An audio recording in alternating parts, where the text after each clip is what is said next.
আসসালামু আলাইকুম। ব্রাইট হরিজন টাইমসে আপনাকে স্বাগতম। মুসলমানদের শোচনীয় অবস্থার মূল কারণ জানালেন জাকির নায়েক। মুসলমানদের বর্তমান শোচনীয় পরিস্থিতির জন্য পারস্পরিক দ্বন্দ্বকেই মূল কারণ হিসেবে দেখছেন জনপ্রিয় ইসলামিক স্কলার জাকির নায়েক। পাকিস্তানের লাহোরের ঐতিহাসিক বাদশাহী মসজিদে এক কনফারেন্সে দেওয়া বক্তব্যে তিনি এই মন্তব্য করেন।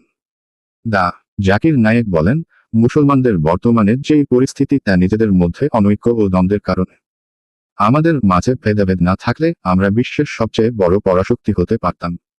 এ সময় তিনি মুসলমানদের আল্লাহর পথ অবলম্বন করে বিভেদ থেকে বিরত থাকার আহ্বান জানান এবং বলেন, পবিত্র কোরআনে মানুষকে শান্তিতে বসবাসের পদ্ধতি শিক্ষা দেওয়া হয়েছে।